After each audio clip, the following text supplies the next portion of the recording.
若果我哋有足夠嘅謙卑，有嗰種嘅自知之明嘅話，其實我哋都會明白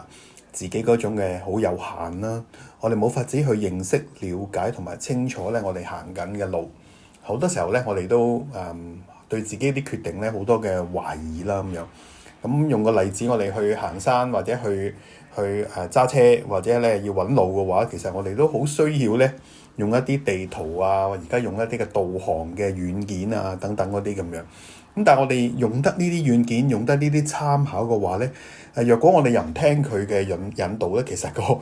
後果就係真係自負。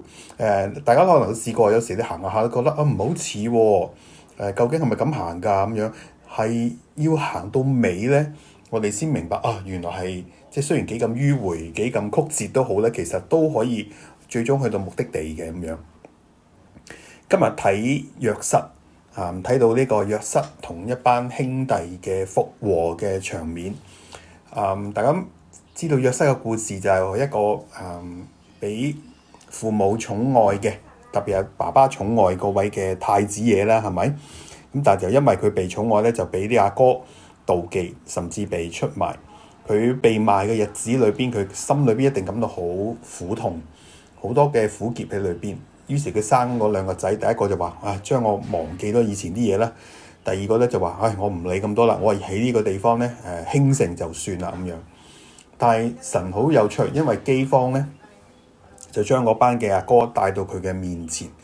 喺佢心底裏邊，我諗一定係喺度好大嘅掙扎。究竟我要報復呢班阿哥啦，定係憐憫佢哋、饒恕佢哋咧咁樣？我諗佢一刻佢真係諗住可能想報復佢哋，但係淨係想救翻佢自己嘅親細佬便雅憫就算數。咁於是咧，佢用計仔啦，即係叫阿哥帶埋便雅憫嚟。咁但係即係當佢想留低便雅憫嘅時候咧，佢發覺即係四阿哥猶大咧，突然間佢走出嚟嘅話，佢寧願咧代替便雅憫咧，自己成為嗰個嘅奴僕奴隸。於是佢約瑟就 sense 到，佢感受到原來呢個嘅改變唔係淨係喺自己嘅裏邊亦都喺阿哥嘅裏邊咧，神都帶嚟一啲嘅改變。於是佢就明白到啦，原來即係呢件事唔係一個完全嘅咒詛。佢發現咧，神差派我喺你哋之先嚟到埃及呢個地方，佢講咗2次3次，神有呢個咁樣嘅心意咧喺當中。佢就發覺即係神嗰種嘅美意喺裏頭。宏福與大火咧，佢離而家咧即係差唔多2個月嘅時間。其實從任何角度嚟睇，呢件都係一件嘅惡行，係一件罪惡嘅牽連，係一件嘅慘劇。但係即係陸陸續續我都聽到，即係特別喺呢個禮拜裏邊都聽到神好多嘅原來係喺當中有好多嘅憐憫嘅故事喺裏頭。我聽到咧就係有婆婆80幾歲啦，11樓住喺11樓，都一路嗌住耶穌救我，耶穌救我咁樣咧，神就帶到佢可以咧11樓行到地下得救。亦都聽到咧有神差派一啲區外嘅姊妹咧去到裏邊，用神自己嘅感動咧去開放到一啲咧係即係可能因為有災後遺症嗰啲嘅創傷而緊閉咗心靈嘅一啲嘅家庭。亦都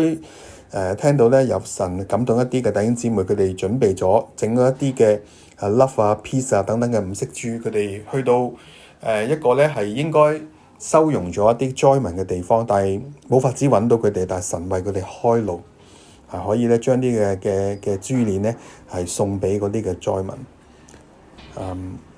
好崎嶇，好以為係掘頭路，甚至係以為係迂迴，甚至係一啲嘅咒詛死路嘅時候咧，神原來係會扭轉，都教起我哋唔好死牛一邊頸啦，要走出我哋嘅自己中心，唔好以為呢個地球真係繞住自己轉，就繞住自己轉以為我睇我 feel 嘅咧就一定係啱。讓我哋相信跟隨住神一路去走嘅話咧，神係會帶我哋去到一個寬闊之地。喺寬闊之地咧，喺詩篇裏邊出現過幾次，都係講緊一啲我哋能夠睇到前路啦，並且係有定企站立得住嗰啲嘅安全嘅地方。神係會咁樣去幫助我哋。當然若果我哋仍然喺過程嘅裏邊咧，都願神賜俾我哋有寧靜啦，去接受我唔能夠改變嘅一切，亦都賜我勇氣去改變我能夠改變嘅一切，更加賜俾我智慧去分辨究竟邊啲係能夠改變，邊啲係唔能夠改變。求主幫助我哋。